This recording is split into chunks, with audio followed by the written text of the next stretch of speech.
सगाई की पार्टी में ही उसे सीईओ ने सबके सामने छोड़ दिया। उसने देखा कि सीईओ बेचैन होकर उस औरत की ओर भागा जिसे वह पहले से पसंद करता था। इस नजारे को देखकर लड़की का दिल जैसे किसी नुकीली छुरी से बुरी तरह घायल हो गया। वैसे तो रोजमर्रा में भी सीईओ का व्यवहार उसके साथ ठंडा और बेरुखा ही रहता था, फिर भी उसने यह सब सहन किया था, यह सोचकर कि शायद उसकी सच्ची मोहब्बत एक दिन सीईओ का दिल बदल देगी। लेकिन आज जो दिन उसके लिए सबसे खास था, उसकी सगाई का दिन, सीईओ ने उसे सबके सामने बेरहमी से छोड़ दिया। लड़की की आंखें लाल हो गईं, आंसू उसकी पलकों पर झिलमिलाने लगे। वो टूटे हुए दिल से सवाल कर बैठी, क्या सच में तुम मुझे अकेला छोड़ दोगे? सीईओ ने बिना झिझक के ठंडे लहजे में कहा। आज की सगाई कैंसिल है। पास खड़ी दूसरी लड़की जिसे वो पसंद करता है ये सुनकर मुस्कुरा उठी, जैसे उसने किसी का दिल चुराकर जीत हासिल कर ली हो। इसके बाद सीईओ ने उसे गोद में उठा लिया और बिना एक बार भी पीछे देखे पार्टी से चला गया।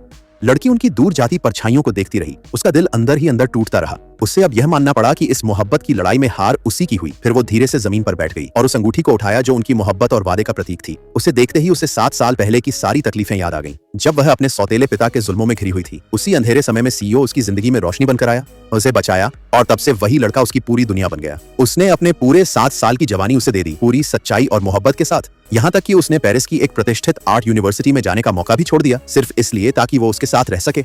लेकिन आज जब उसने सब कुछ लुटा दिया तो बदले में उसे मिला सिर्फ धोखा और तिरस्कार। जिस प्यार को पाने के लिए उसने 7 साल लगाए, वो सीईओ के लिए शायद एक मजाक था। अब वो खुद को एक जोकर की तरह महसूस करने लगी, जिसने सब कुछ दे दिया और बदले में सिर्फ हंसी का पात्र बन गई। उसने उस अंगूठी को देखा जिसे पाने का वो 7 साल से सपना देख रही थी, और उसकी आंखों में अब कोई उम्मीद नहीं बची थी। आखिरकार उसने उस अंगूठी को जोर से फेंक दिया, जैसे उस बेइज्जत मोहब्बत से खुद को आजाद कर रही हो। फिर उसने गहरी सांस ली, अपने आंसुओं को रोकते हुए सीईओ को हमेशा के लिए अलविदा कह दिया और कांपते हाथों से उसने उनके बीच के सारे कॉन्टैक्ट डिलीट कर दिए। जब सीईओ को उसका ब्रेकअप मैसेज मिला तो उसने बस एक ताना मारती हंसी। उसे लगा ये तो बस लड़की का नाटक है, शायद उसे मनाने की कोई नई तरकीब। उसे पूरा यकीन था कि वो लड़की कभी उसे छोड़ ही नहीं सकती, क्योंकि उसके लिए तो वो जान छिड़कती है। लेकिन उसे क्या पता कि लड़की ने इस बार सच्चे दिल से फैसला ले लिया है कि वो इस दर्दनाक रिश्ते से अब हमेशा के लिए बाहर निकलेगी। अब वो लड़की खामोशी से उस घर को देख रही थी जिसमें उसने 7 साल बिताए, जहाँ उसने हंसी, आंसू, मोहब्बत और दर्द सब कुछ जिया था। उसने वही सब किया था सिर्फ उस सीईओ के लिए जिसे वो अपनी जिंदगी का उजाला मान बैठी थी। लेकिन अब उसने दिल में एक कसम खाई कि अब वह सिर्फ और सिर्फ अपने लिए जिएगी। आगे क्या होगा जानने के लिए चैनल को सब्सक्राइब करें और कमेंट करें पार्ट 2।